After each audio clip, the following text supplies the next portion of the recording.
What's up, guys? It's your girl Chelsea, the wannabe Hecate, here today to talk about what the planets are doing, talking about the stars for the upcoming month of May. I did one of these videos for April and I enjoyed it. I thought it went well. It helps me keep up with what's going on.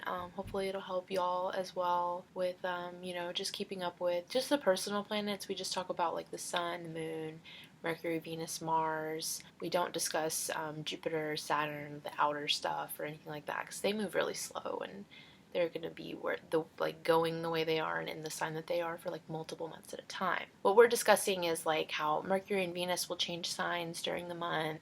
The sun will change a sign during the month. Sometimes Mars changes signs. The moon changes signs every few days. It's like the brunt of what we talk about in these videos. And then if I have stuff going on, with me, I talk about that a little bit, what I'm working on or what I'm reading, stuff like that. That'll be at the end of the video. So the sun is in Taurus. We're already in Taurus season and we're going to stay in Taurus season until about May 20th. Very big Taurus vibes have been going on lately because Mercury and Venus have also been in Taurus. So whatever house Taurus rules in your chart, that's the area of life that you've had a lot of stuff going on in. You felt a little more dynamic energy there. This month we kind of had the same energy with Mercury and Venus going to Gemini, but we will have the sun in Taurus to kind of balance things out. Now Mercury is going into Gemini around May 4th. Venus will go into Gemini around May 9th. Both of them are going to stay in Gemini throughout the rest of the month. Mercury is actually going to go retrograde towards the end of the month, and I'm going to cover that in next month's video just because it's like right at the end of the month and it's obviously going to affect next month a lot more than it affects this month. So yes, Sun is in Taurus from the 1st to around the 20th. Mercury is going to go into Gemini around the 4th, and then Venus is going to go into Gemini. Venus is going to go into Gemini around the 9th. So now we might ask, well, how does that affect us, these planets being in Gemini? Mercury, of course, is how we communicate, and Venus is going to rule over our one-to-one interaction, our relationships, and things like that. So these planets can be really important, obviously, for how we're expressing ourselves, how we're communicating, how we're relating to other people and interacting with them. And so when they go into Gemini, it's a pretty good time for interaction because Geminis usually love to meet new people. They love to talk about things and discuss new topics, new ideas. A Gemini's mind is always turned on. So when Mercury and Venus go here, the energy is very dynamic. The mental energy is very turned on.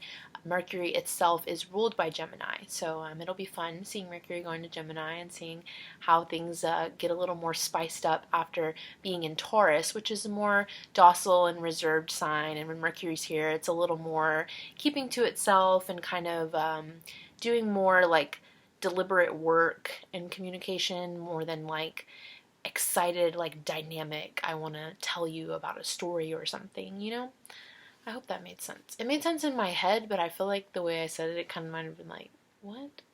Venus going into Gemini can be a little interesting since Gemini, like I said, it's an air sign. It's a little flighty. That's not necessarily a bad thing. It's just that they want to see everything. They want to explore all possibilities. So they don't necessarily want to be like tied down to one thing because they're thinking about what else is out there. Coming from Venus being in Taurus, which is very committed and sensual, very dependable and loyal, when it goes into Gemini, it's going to feel a little more playful and a little more like, ooh, I can be feisty. While the sun is in Taurus all month, it's going to be a little more reserved energy, kind of like stay-at-home energy, spend time with your loved ones, cooking, spicing up your interior space, like moving stuff around or, buying something nice for your home. That's all big Taurus energy. Those are Taurus activities. Once the sun goes into Gemini around the 20th, the energy is going to like spice up a lot because like I said, Geminis are very... They like to, go everywhere and do everything. They want to see it all. So once the sun goes into Gemini, expect the energy to pick up a little bit.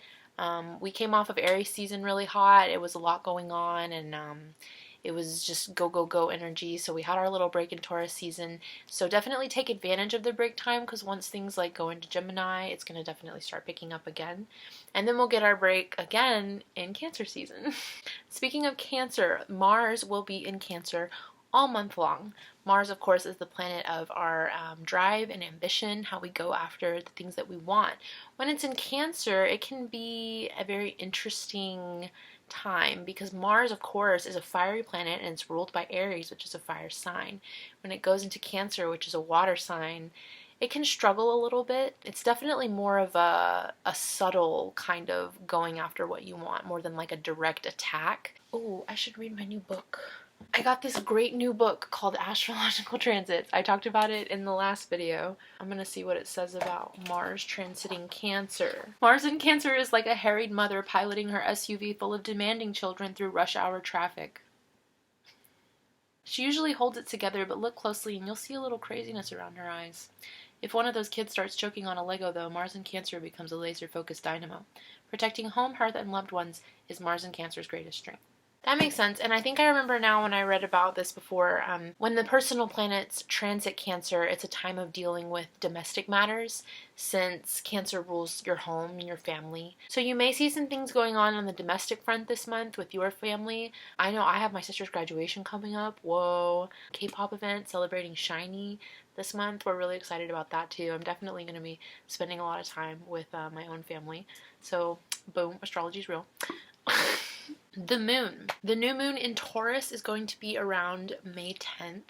The full moon in Sagittarius is called the flower moon, and that will be around the 27th. It is worth noting that just like what happened last season, it's going to happen again this season when we had the full moon opposing Mercury and Venus, because they're also in the sign that the sun is in. Also keep an eye on the house that Gemini rules in your chart, because around the 20th we'll have Sun, Mercury, and Venus all in Gemini again. So you'll have a lot of planets transiting that one house and spicing up that area of life for you. You know, you can plan ahead a little bit. So that is what is going on for this month. I also have been trying to talk more about what the planets are doing day to day on my new Twitter that I made specifically for astrology and tarot stuff. So if you haven't checked out my Twitter, please check me out, maybe give me a follow. I do struggle with like remembering to get on there and post, but I'm trying to be better about it. I also made it so that I can post my tarot readings on there, and I actually just posted my full moon readings. The pink moon in Scorpio was this week, and I posted my full moon readings today on my Twitter and over on my Instagram. And these are the first tarot readings that I've done like collectively for the signs in a while, so I'm really excited about them. It would be really cool if you went and checked them out. They're kind of like, they're tarot scopes, you know, so I like do a little mini reading for sun, moon, rising of each sign, and then I just do a little rundown, a little tarot scope for you. And these are going to be like for over the next couple weeks, because my goal is to do these mini readings every new moon and every full moon. I think it's a really manageable goal to like do the tarot readings every couple weeks, and hopefully that'll be a nice balance for me. I was at one time doing them every single week last year during the quarantine. I miss it, and I want to eventually get back to that maybe, but I don't want to say that now. Like it's like baby steps, you know, you have to set achievable goals for yourself. So yeah, I did those tarot readings. I was really excited about them. Next, I'm going to be working on filming the next installment of Analyzing Celebrity Birth Charts, which will be Taurus Queen Jessica Lange.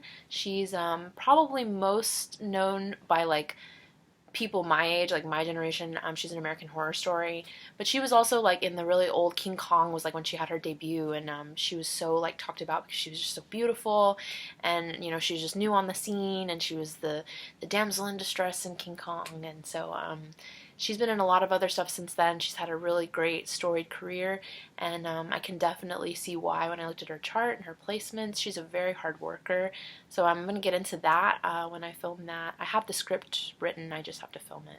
After her, I'm going to try to do like 2 celebrities a season, like minimum. So the 2 celebrities that I picked for Taurus season were Jessica Lange and Henry Cavill.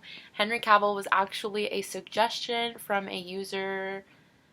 I know her first name is Anna, but I can't remember what her last name was, and I'm going to put it right here because you deserve a shout out. You suggested it and gave me the idea.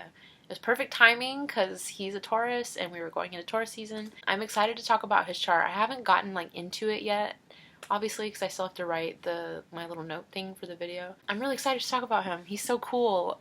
He's so cool. That's what I'm working on for the videos for this month. And then of course I will be getting ready to do new moon tarot readings. That's going to be like in a couple weeks. This is probably just right around the corner. I'm doing the birth chart interpretations that I do. I do written birth chart interpretations like for you. If you were to watch one of my interpretation videos and you're like, oh, I want her to do this for my chart, I do those, and they're just $10. And I just outline your personal planets, the signs they're in, the houses they're in, give you like my first impressions of your chart and things like that. So it's a fun way to learn more about yourself. If it's something you think you're interested in, you can shoot me a DM or an email, but I am doing a couple of those right now. And I actually had someone email me about doing a synastry interpretation, which I don't really ever do, but I saw an opportunity to learn. So I'm working on that.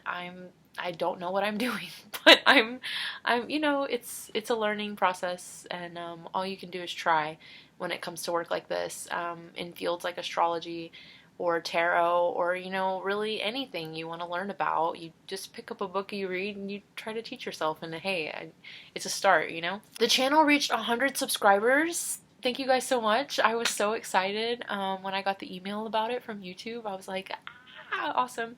I think I'm gonna do a little like get to know me video maybe, since my channel is also coming up on its 1-year anniversary. I thought it would be fun to like put some questions together and just sit down and talk about me for once. I don't know. But in all seriousness, if that is something that you guys would like to see, and if you have any questions that you would like for me to answer, please leave them in the comments, or like, you know, DM me or whatever, and submit some questions. I don't know if this is like a thing that will be like, that will go over well. It's just an idea I had, because I was talking to someone and I was like, yeah, my YouTube channel is about to be a year old, and they were like, oh, are you gonna do something? And I was like, I should do something. Yeah. I did get one new book, Advanced Magic for Beginners by Alan Chapman. I actually got it because when I talked about, in the last video, I talked about the book I got called What the Fuck is Tarot. She talks about this book in that book. So I was like, oh, I've never heard of that. I was like, I want to read it. So now I got it and I'm reading it, and it is a really cool read. I think I'm maybe like halfway through it. I haven't had any other books lately. I am about to order the Tarot Bible, which I'm really excited about. I'm so excited to be getting back into tarot. And I've still been reading the What the Fuck is Tarot book. I'm still working through it. And it's a really fun read. And it's gotten me excited just to get back into tarot, get back to using the cards all the time. So yeah, this is a short video, nothing too fancy, just wanted to talk about what's going on in May, what's going on with me. Thank you for 100 subscribers. Submit questions if you would like to for my get to know me thing. It's Friday for me when I'm filming this. I hope you have a good weekend. I hope you're having a good Taurus season, and that you're well, that you're being kind to yourself. Thanks for sitting down with me. I will be back soon for analyzing celebrity birth charts, and until then, I'm so bad at endings. When, you know, it's been a year with the YouTube channel. When am I gonna get better at endings? When am I gonna figure out what I'm doing here? Never. Love you, bye!